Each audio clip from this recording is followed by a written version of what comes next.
नमस्कार, बधिरों के लिए खबरों के इस विशेष बुलेटिन में आप सभी का स्वागत है। इस बुलेटिन में अब तक की ताजा और अहम खबरों के साथ मैं हूं मेमानसा मालिक और खबरों को पेश करेंगी रजनी कालरा। राज्यसभा में इस वक्त नोटबंदी पर चर्चा हो रही है। राज्यसभा में चर्चा के बाद नोट बैन पर वोटिंग होगी। बहस की शुरुआत कांग्रेस सांसद आनंद शर्मा ने की। आनंद शर्मा ने कहा कि दुनिया में कहीं भी कैशलेस अर्थव्यवस्था नहीं है। सरकार ने बिना तैयारी के नोटबंदी लागू कर दी। इसके जवाब में केंद्रीय मंत्री पीयूष गोयल ने कहा कि पूरा देश पीएम मोदी के फैसले का स्वागत कर रहा है और पहली बार ईमानदार को सम्मान मिला है। वहीं बीएसपी अध्यक्ष मायावती और कांग्रेस नेता गुलाम नबी आजाद ने कहा कि पीएम मोदी को राज्यसभा में जवाब देना चाहिए। तमाम खेत मजदूर आज बेकार हो गए।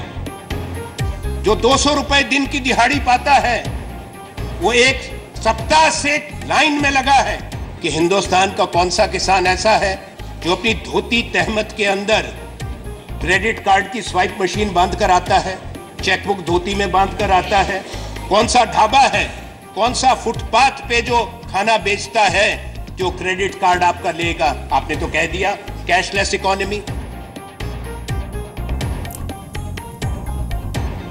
भ्रष्टाचार में कोई लिप्त ऑर्डर प्लीज ऑर्डर। तो मैं समझता हूँ उसकी समस्या के साथ सरकार कुछ कर नहीं सकती, उसको तो इसका भुगतान करना पड़ेगा। आज पूरा देश स्वागत कर रहा है प्रधानमंत्री श्री नरेंद्र मोदी और मोदी जी की सरकार के 500 और 1000 के नोट बंद करने के विरोध में तृणमूल कांग्रेस ने राष्ट्रपति भवन तक मार्च निकाला। नोटबंदी के विरोध में आज ममता ने राष्ट्रपति से मिलकर उन्हें ज्ञापन सौंपा। मार्च में टीएमसी के साथ नेशनल कॉन्फ्रेंस और आम आदमी पार्टी ने हिस्सा लिया। दिल्ली के सीएम अरविंद केजरीवाल मार्च में शामिल नहीं हुए।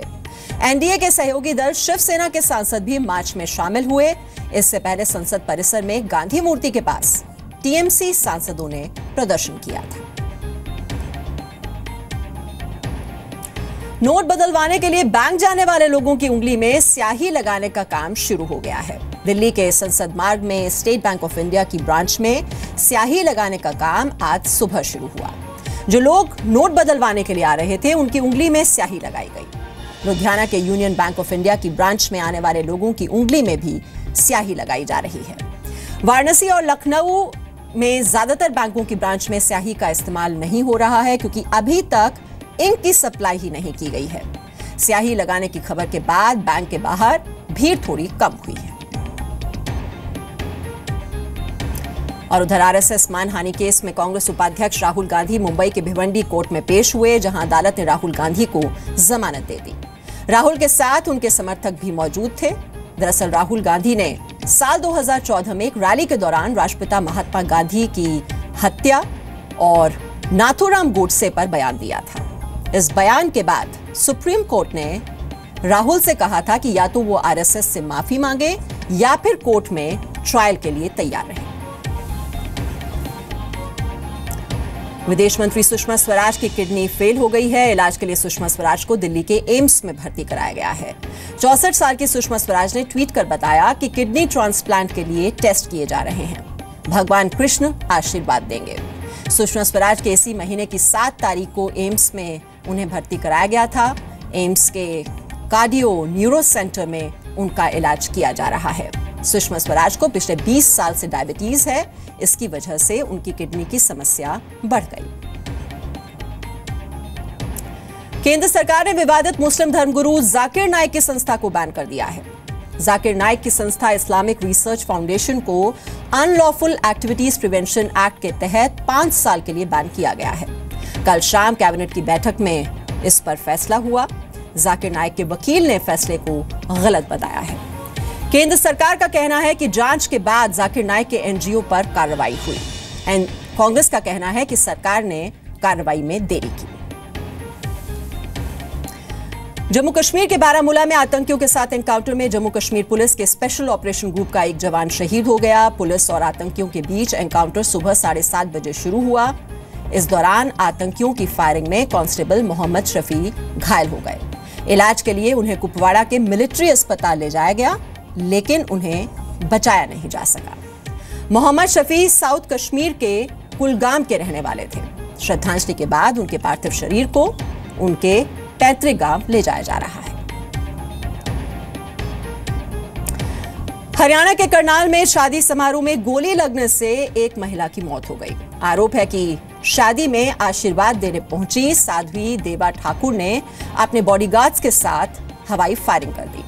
फायरिंग में दूल्हे की मौसी और 11 साल की बच्ची समेत 4 लोग घायल हो गए। दूल्हे की मौसी ने अस्पताल में दम तोड़ दिया। पुलिस के मुताबिक साध्वी 4 से 5 बॉडीगार्ड्स के साथ शादी में आई थी और सभी ने फायरिंग की थी।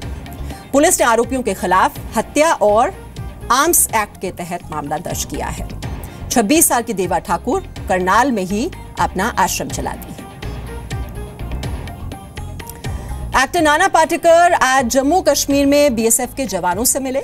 जम्मू में नाना पाटेकर ने शहीद जवानों को श्रद्धांजलि दी। नाना पाटेकर ने शहीद गुरनाम सिंह के परिवार से भी मुलाकात की। गुरनाम सिंह कठुआ में पाकिस्तान की फायरिंग में शहीद हो गए थे। नाना पाटेकर कल कठुआ में बीएसएफ कैंप गए थे। वहां जवानों से उन्होंने मुलाकात की थी।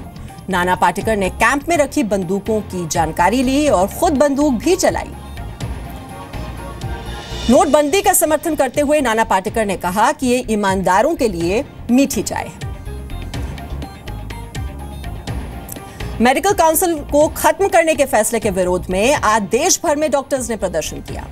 मेडिकल काउंसिल ऑफ इंडिया की जगह नेशनल मेडिकल काउंसिल बनाने के विरोध में इंडियन मेडिकल एसोसिएशन ने 2 दिन का बंद बुलाया है। पटना में डॉक्टर्स ने मार्च निकाला। ग्वालियर में डॉक्टर्स ने डीएम को प्रधानमंत्री के नाम ज्ञापन सौंपा। देश भर के 686 जिलों में आईएमए से कुल 2,70,000 डॉक्टर जुड़े हुए हैं। आईएमए की मांग है कि एमसीआई को भंग करने के बजाय इसमें सुधार के लिए जरूरी कदम उठाए जाएं। भारतीय सीमा के पास पाकिस्तान मिलिट्री एक्सरसाइज कर रहा है। पाकिस्तान के पीएम नवाज शरीफ और आर्मी चीफ राहिल शरीफ पाक मिलिट्री एक्सरसाइज देखने पहुंचे। मिलिट्री एक्सरसाइज पंजाब के बहावलपुर में चल रही है। सुरक्षा अधिकारियों के मुताबिक सैन्य अभ्यास में प्लेन, टैंक, आर्टिलरी और दूसरे हैवी हथियारों का इस्तेमाल किया जाएगा। पाक सरकार ने एयरफोर्स को किसी भी परिस्थिति के लिए तैयार रहने के लिए कहा है। सोमवार को पाकिस्तान ने कहा था कि भारत ने उसके 7 जवानों को मार गिराया है।